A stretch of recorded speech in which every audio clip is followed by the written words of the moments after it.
થાય પણ એ પ્રમાણે નહીં થાય તો આપણે સ્ટેપ બાય સ્ટેપ કરીશું. એના માટે આપણે ઊંધા સુઈ જઈશું.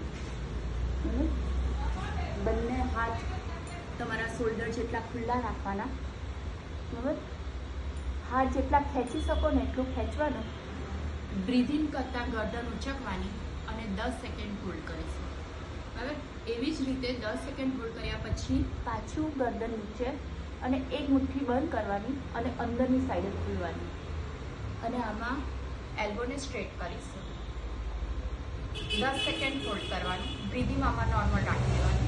ફરી પાછું 10 સેકન્ડ હોલ્ડ કર્યા પછી નીચે ફરી પાછી એક મુઠ્ઠી બંધ અને એક મુઠ્ઠી ખોલવાની. એન્ડ સ્ટેપ બાય સ્ટેપ આપણે લઈશું.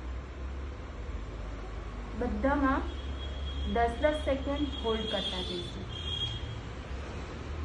આ રીતે. બરાબર, હવે આમાં છે ને આમ નહીં કરવાનું, શોલ્ડર ઉપર નહીં ચડાવવાનો, પણ શોલ્ડરને પાછળની સાઈડે કરીશું એટલે તમને બેક પર સ્ટ્રેચિંગ અનુભવ થશે.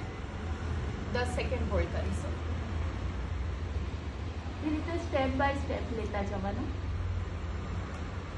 હવે આમાં થોડોક કોણીને ફોલ્ડ રાખીશું, એલ્બો ફોલ્ડ, અને આવી રીતે બહારની અંદરની સાઈડે રાખીશું અને ગરદન સામેની સાઈડે.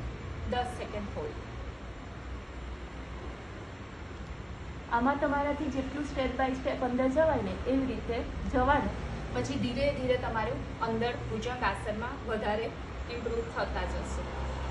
10 સેકન્ડ હોલ્ડ. આમ નહીં કરવાનું, ગરદનને પાછળ જ રાખવાની, થોડી કોણીને ફોલ્ડ. 10 second hold. એવી રીતે ધીરે ધીરે તમારા પેટ સુધી તમારા હાથની હથેળી આવી જાય ત્યાં સુધી કરવાની.